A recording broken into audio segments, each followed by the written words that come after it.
This is part number 6. We're going to draw part number 6 two different ways. We're going to look at it from this angle, then we're going to flip it around and look at it this angle. We're going to start here because it's easier, and then we're going to draw this sketch differently. The hard part about this sketch is if you look back in this area back here, you'll see that you don't see all of this cube, and that's hard to figure out. So we're going to start here with this, and we're going to start with this little cube in the front. We're going to draw the whole cube. We're going to draw this vertical surface next up here, and then we're going to finish with this. So let's get started. So our little cube, we're going to start down here. And remember, scale and proportion are important. Again, keeping in mind we start with a Y. We draw our cube out. Again, moving our hands a lot so that we end up with a good look to this part. So there's our first cube. Next, we're going to draw this little piece sticking out here. So it's about a quarter or a half of what we have here. We're then going to go straight up, and this is kind of tough because this is almost 4 times taller than this. So we've started this little piece here. We extend this up. Again, this is the tough part because it's going away from us. Draw this out this way.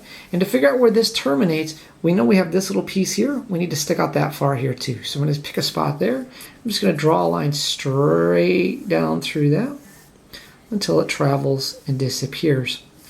Create the depth here. Come down about halfway, extend the back out, and then make this disappear. So there's our first part of our cube. The last thing we need to do is we have a little bit of a cylinder here. It's tough to see in the light the way it is, and this is a dark part, but we see that little cylinder sticking out. So to get that to come out right, we're going to draw a new cube very lightly here, hardly so you can see it. And that little cube is going to be a very short, squatty cube. I'm going to draw a little circle in there. So that's the top. We're kind of focusing on the top like we did with part number 4, our cylinder. We're going to draw our bottom in, put a little hole there, and there's the first piece. So there's our first view. Next, we're going to take this part, we're going to flip it around. We're going to draw this side. And the reason we're drawing this side is because of this hollow that's here.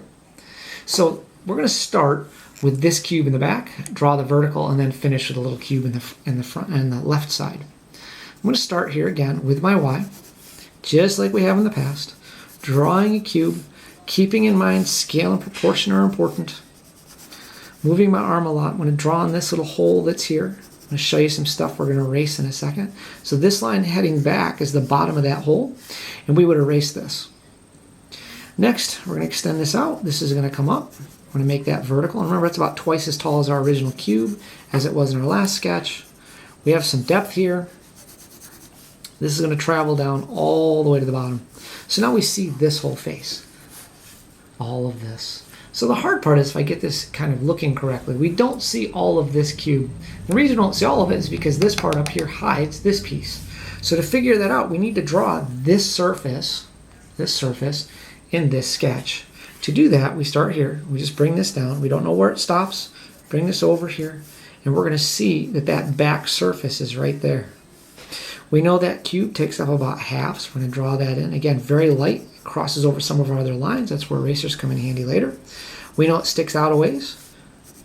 So it'll stick out a little bit. I'm going to darken that in so we can see it. Get this drawn in.